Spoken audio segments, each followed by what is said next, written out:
નમસ્કાર મિત્રો, સ્વાગત છે તમારું મારી ચેનલમાં। આજે આપણે આ વિડીયોની અંદર વાત કરવાના છે ગુજરાત પોલીસ કોન્સ્ટેબલ મેડિકલ વિશે, જેની અંદર વાત કરતા પહેલા જે વિદ્યાર્થીઓ ચેનલમાં નવા હોય તે વિડીયોને લાઇક, શેર અને સબસ્ક્રાઇબ કરતા જજો।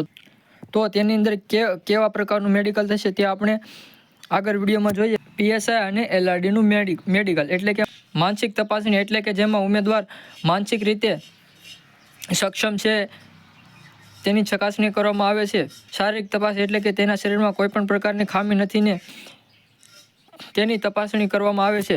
અને આંખની તપાસણી એટલે કે નંબર હોય તો ચેકઅપ બાદ એ લોકોને કહેશે કે સર્જરી કરાવી નંબર કઢાવી દો અને ત્યારબાદ તેમને રીમેડિકલ કરશે અને ત્યારબાદ તેમને સિલેક્ટ કરશે। એટલે કે ઉમેદવારોને આંખનો નંબર હોય તો તેમને બહુ ચિંતા કરવાની જરૂર નથી, તેમને યોગ્ય તપાસ કરાવી અને ત્યારબાદ મેડિકલ કરાવવું જોઈએ, જેથી કરીને રીમેડિકલ આવવાની શક્યતાઓ ના રહે।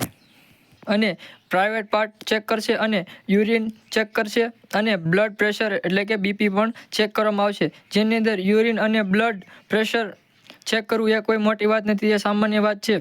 તેની અંદર ઉમેદવારોને કોઈ પણ પ્રકારની તકલીફ થતી હોતી નથી અને આ બધા ટેસ્ટ સરકારી હોસ્પિટલમાં થશે। અને પોલીસમાં બીજું બધું મેડિકલ એકદમ સામાન્ય હોય છે। તેની અંદર આર્મી કે એસએસસી જીડી જેવું હાર્ડ મેડિકલ આવતું નથી, તેમાં સામાન્ય મેડિકલ હોય છે। તેની અંદર ઉમેદવારોને સામાન્ય રીતે કોઈ પણ પ્રકારની તકલીફ થતી નથી।